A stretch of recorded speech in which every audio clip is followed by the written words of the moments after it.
ಎಲ್ಲರಿಗೂ ನಮಸ್ಕಾರ. ನನಗೆ ಕನ್ನಡ ಸರಿಯಾಗಿ ಬರೋದಿಲ್ಲ. ಏನಾದರೂ ತಪ್ಪು ಮಾತಾಡಿದ್ರೆ ದಯವಿಟ್ಟು ಮನ್ನಿಸಬೇಕು. ಸತ್ಯರಾಜ್ ಅವರ ವಿವಾದ ಬಗ್ಗೆ ನಾನು ನಮ್ಮ ನಿರ್ಮಾತೃಗಳು ಒಂದು ಕ್ಲಾರಿಫಿಕೇಶನ್ ನಿಮಗೆ ಕೊಡಬೇಕೆಂದು ಆಸೆ ಪಡ್ತಾ ಇದ್ದೀವಿ. ಕೆಲವು ವರ್ಷಗಳ ಪೂರ್ವ ಅವರು ಮಾಡಿದ ಕಮೆಂಟ್ಸ್ ನಿಮ್ಮಲ್ಲಿ ಅನೇಕರಿಗೆ ಮನಸ್ಸಿನಲ್ಲಿ ನೋವು ತಂದಾಯಿತು.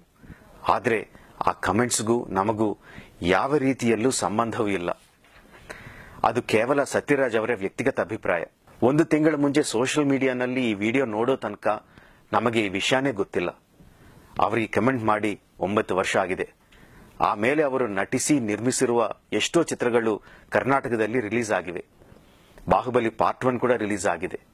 ಅದಕ್ಕೆಲ್ಲ ನೀವು ಹೇಗೆ ಆದರಣೆ ತೋರಿಸಿದ್ದೀರೋ ಅದೇ ರೀತಿಯಲ್ಲಿ ಬಾಹುಬಲಿ ಪಾರ್ಟ್ 2 ಅನ್ನು ಕೂಡ ಆಧರಿಸಬೇಕೆಂದು ರಿಕ್ವೆಸ್ಟ್ ಮಾಡ್ತಾ ಇದ್ದೀವಿ. ಸತ್ಯರಾಜ್ ಅವರು ಈ ಸಿನಿಮಾಕ್ಕೆ ನಿರ್ದೇಶಕರು ಅಲ್ಲ, ನಿರ್ಮಾಪಕರು ಅಲ್ಲ. ಈ ಸಿನಿಮಾದಲ್ಲಿ ನಟಿಸಿರುವ ಅನೇಕ ಆರ್ಟಿಸ್ಟ್ಗಳಲ್ಲಿ ಅವರು ಒಬ್ಬರು. ಈ ಸಿನಿಮಾ ನಿಲ್ಲಿಸಿಬಿಟ್ರೆ ಅವರಿಗೆ ಬರೋ ನಷ್ಟ ಏನೂ ಇಲ್ಲ. ಅವರೊಬ್ಬರು ಮಾಡಿರುವ ಕಮೆಂಟ್ಸ್ ಮೂಲಕವಾಗಿ ಇಷ್ಟು ಜನ ಎಫೆಕ್ಟ್ ಆಗುವುದು, ಅವರ ಮೇಲೆ ಇರುವ ಸಿಟ್ಟನ್ನ ಬಾಹುಬಲಿ ಚಿತ್ರದ ಮೇಲೆ ತೋರಿಸೋದು ಸರಿಯಿಲ್ಲ ಅಂತ ತಿಳಿಸುತ್ತೀವಿ. ಈ ವಿಷಯದ ಬಗ್ಗೆ ನಾವು ಸತ್ಯರಾಜ್ ಅವರಿಗೆ ಫೋನ್ ಮಾಡಿ ಸಿಚುವೇಶನ್ ಎಕ್ಸ್ಪ್ಲೇನ್ ಮಾಡಿದ್ದೀವಿ. ಅದರ ಮೇಲೆ ಏನು ಮಾಡಲಿಕ್ಕೂ ನಮಗೆ ಶಕ್ತಿ ಇಲ್ಲ.